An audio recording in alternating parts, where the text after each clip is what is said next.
जी। सभापति जी, हमारे गुरु ग्रंथों में हमारे चौथे पातशाही जी ने लिखा है कि किसान करे लोचे जियो लाए, हल जोते उदम करे, मेरा पुत धी खाए। मैं कहना तो पंजाबी में चाहती हूँ, लेकिन क्योंकि मैं चाहती हूँ ये सब बाकी सांसद भी समझ सकें कि हमारे ग्रंथों में किसानों को कितनी अहमियत दी है, इसलिए मैं हिंदी में भी बोलूँगी और पंजाबी में भी। गुरु साहब कहते हैं कि किसान बहुत लगन के साथ, मेहनत के साथ, खून पसीने बहा के अपने खेत में किसानी करता है, हल जोता है, फसल उगाता है ताकि उसके बच्चे खा सके। ये जो कमाई अपने हाथों से करता है, ये पवित्र कमाई के बारे में हमारे पहले प्रथम गुरु नानक देव जी ने 18 साल खुद किसानी करतारपुर साहब में करके हम सिखों को संदेशा दिया, किरत करो, नाम जपो, वंड छको। गुरु साहब ने कहा सब तो पवित्र कमाई एक किरत दी, खून पसीने दी कमाई होंदी है। इस कमाई दे नाल तुसी रब दा ना जपो ते ना जप के जो तुसी कमांदे हो उन्हें वंड के खाओ। आज जो इतनी पवित्र कमाई करने वाले किसान हजारों की गिनती में, तादाद में हमारे पंजाब से आके जिन्होंने आंदोलन शुरू किया, आज वो दिल्ली की सरहद में 70-75 दिनों से ठिठुरती हुई ठंड हो, ओलाबारी हो, बारिश हो, वहां पे बैठे हुए हैं क्योंकि 6 महीने से जो वो मांग रख रहे हैं, इस सरकार की कान बंद है, आंख बंद है और मुंह भी बंद है। मुझे इस बात पे इतना दुख होता है कि जो पिछले 20 साल में सबसे ज्यादा ठंड का मौसम था, उस ठंड के मौसम की परवाह ना करते हुए बूढ़ी औरतें, बच्चे, बुजुर्ग सब इधर बॉर्डर पे बैठे हुए हैं। जो 26 नवंबर कॉन्स्टिट्यूशन डे से उन्होंने मार्च किया, जब संविधान को मनाया जाता है, एक पीसफुल प्रोटेस्ट जो डेमोक्रेटिक राइट होता है, और दुनिया ने देखा कि उस पीसफुल प्रोटेस्ट को कैसे गोलाबारी से, अथरू गैस से, वाटर कैनन से, लाठियों से उन बेचारे निहत्थे किसानों को किस तरह की ट्रीटमेंट दी गई, सारे देश ने देखा और उनके साथ संवेदना करी। दिल्ली के बॉर्डर में रोक दिया गया, वो बेचारे 2.5 महीने से वहां पे आराम से बैठ गए, पेशेंटली और शांतमय तरीके से उन्होंने अपना आंदोलन चलाया। आंदोलन क्या था सर? आज जब सारे देश और दुनिया में सब उस अन्नदाता के साथ जुड़े हुए हैं जो बिल्कुल पीसफुल तरीके से, चाहे कोई टीचर हो, लॉयर हो, डॉक्टर हो, नौजवान हो, कोई दुकानदार हो, सब उनके साथ संवेदना रख के 2.5 महीने से उनके बीच में उधर गए और उन्होंने अपना सपोर्ट दिया। लेकिन कितनी हैरानी की बात है कि जिसको वो अपनी संवेदना बताना चाहते हैं, अपना दर्द बताना चाहते हैं, इस सरकार का एक नुमाइंदा उन तक पहुंच नहीं कर सका। आज उस आंदोलन में 100 किसान ने अपनी जान कुर्बान कर दी, शहीद कर दी अपनी आवाज सुनाने के लिए, लेकिन उनकी कुर्बानी का सर ये इंसान है, ये हिंदुस्तानी है, ये हमारे अन्नदाता हैं जो 150 से ज्यादा मर गए हैं, लेकिन राष्ट्रपति अभिभाषण में इनके बारे में एक संवेदना की लाइन नहीं। मन की बात होती है, बहुत कुछ बोला जाता है, राष्ट्रपति का अभिभाषण होता, हाँ 6 साल में थी, मैं बिल्कुल थी, मैं आ रही हूँ उसमें, लेकिन जब सरकार ही इनह्यूमन हो जाती है, जब संवेदना अपनों के प्रति नहीं प्रकट कर सकती, फिर उस सरकार में रह के करना क्या है? इसलिए छोड़िए उस सरकार को। सर, इनकी मांग क्या है? 5 जून में आ रही हो भैया, आप सुनते रहिए, सबका जवाब दूंगी, बेफिक्र रहिए।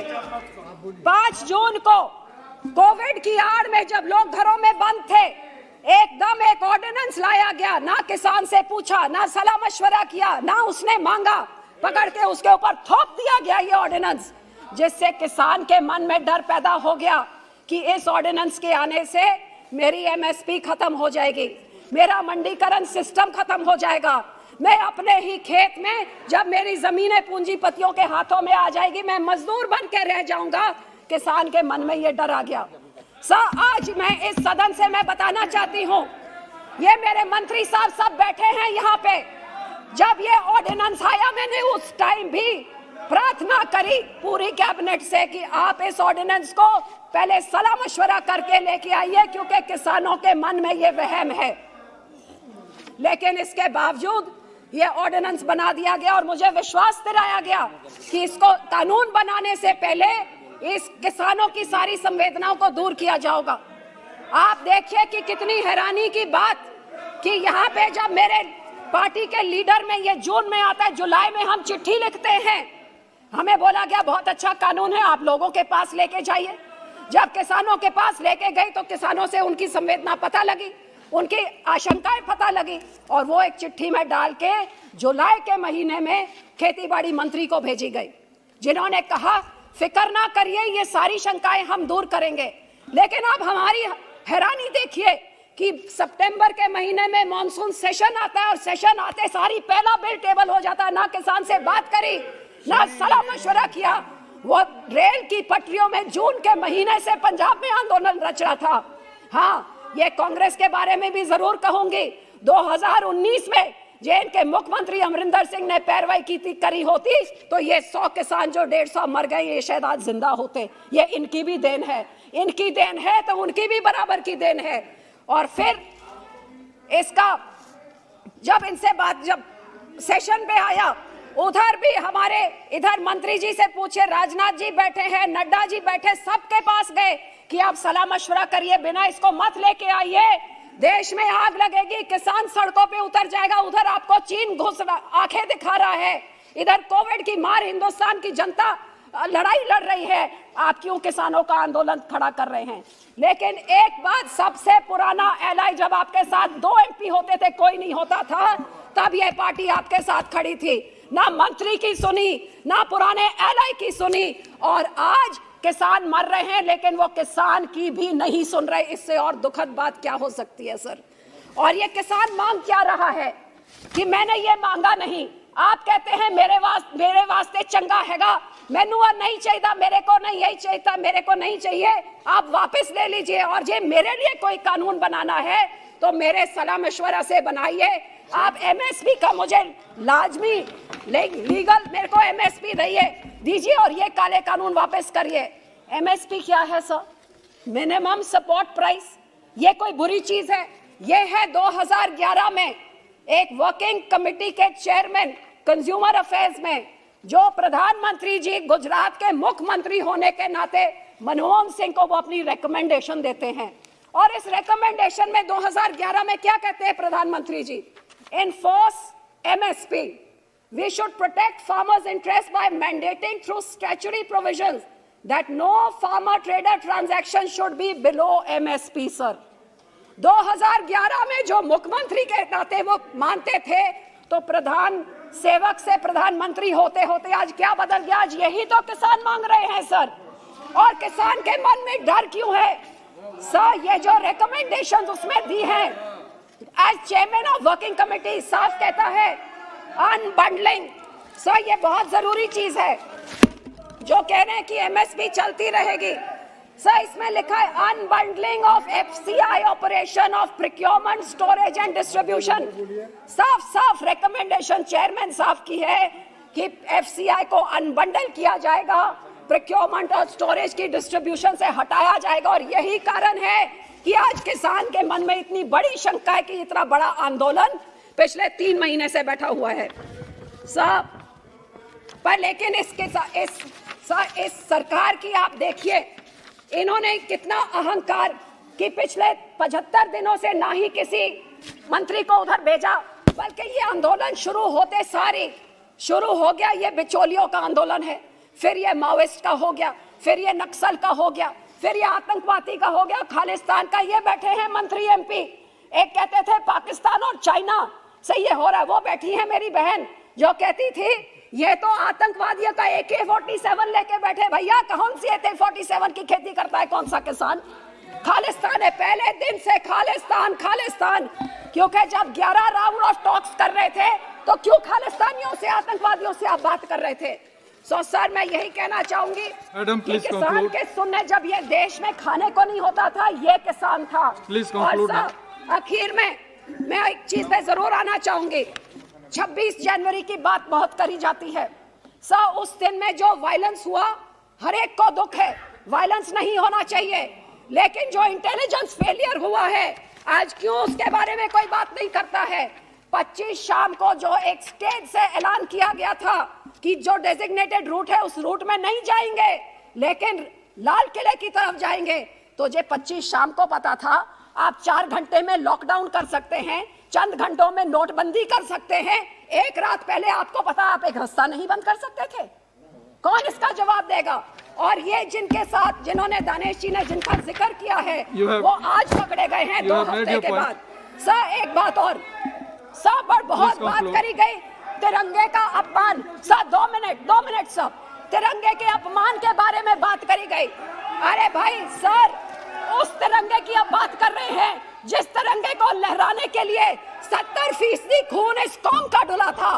काला पानी हो, फांसी हो, सबसे ज्यादा शहादतें इस कौम ने दी थी। और सर तिरंगे में लहराया तो वो आप कहते केसरी लहरा दिया, तो ये वही केसरी है जो आपके प्रधानमंत्री जी और वर्ल्ड लीडर अपने सिर पे लेके घूमते हैं। उस निशान साहिब को आपने केसरी को कटहरे में खड़ा कर दिया, जिस केसरी करके सा हमारे 9वें गुरु ने ठीक लाल किले के सामने, ये एक सीट ऑफ ऑपरेशन है हमारे लिए, सीट ऑफ टिरनी है, जहां से हमारे 9वें गुरु की शहादत का ऐलान किया गया था। और क्यों शहादत हुई थी? आपके जनेऊ और तिलक को बचाने के लिए हमारे गुरु ने शहादत दी कि कैसे हमारे गुरु आपके हैं तो फिर उनके, और वो केसरी लहराने के लिए आज आपके गुरु बन गए, आज आपके बन गए।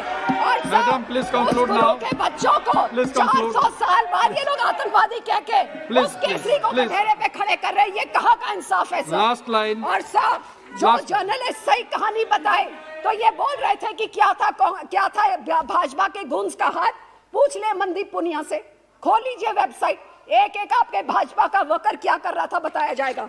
और ये फिर भी कोई शक है, दलितों की बात की जाती है, ये 24 साल के एक दलित वर्कर जिसको पकड़ के बंद कर दिया है और उससे क्या सेक्सुअल मिसट्रीटमेंट करी जा रही है पुलिस 26 तारीख से। और सर आखिर से बोलना था, जो बोलने की बात थी राष्ट्रपति अभिभाषण में कि we will put an end to barbarism, ये क्या बार्बेरिज्म है? स्टेट स्पॉन्सर्ड बार्बेरिज्म कि एक निहत्था लड़का रंजीत सिंह जो एक घर में आग लगाने, औरतों के टेंट में आग लगाने से पुलिस को रोकता है, I'll call the next speaker. ऐसे टूट पड़ते हैं। I'll call the next speaker. ये है आपकी हनुमान बेनीवाल जी, राष्ट्रपति जी बहुत बोलते हैं। हनुमान बेनीवाल जी, no more, it's okay, this is not। मैं बेनीवाल जी,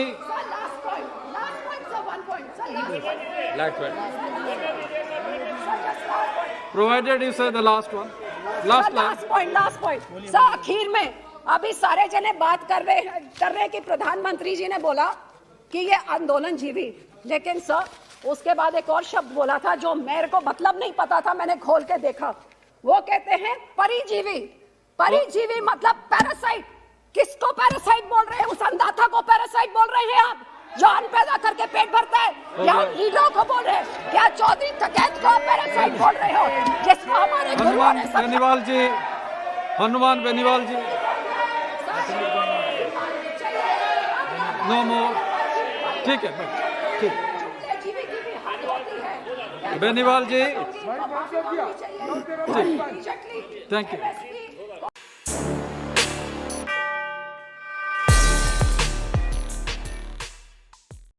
ट्विटर पर किस बात पर हो रही है बहस? मोदी ने कौन सा बड़ा ऐलान कर दिया? इंस्टाग्राम पर क्या फैला है? क्रिकेट जगत में किसने छुड़ाए किसके छक्के? राजनीति में क्या हो रही है उठापटक? किसने किस पर कसा तंज? अब इन सब की जानकारी मिलेगी एक ही जगह पर। जी हाँ, सब्सक्राइब करके द हिंदुस्तान मिरर को और पाएं डेली न्यूज, राजनीतिक उठापटक, क्रिकेट की खबरें और भी बहुत कुछ, सिर्फ और सिर्फ द हिंदुस्तान मिरर। तो अभी स्क्रीन पर दिख रहे रेड बटन को दबाकर जुड़ जाए द हिंदुस्तान मिरर के साथ। धन्यवाद।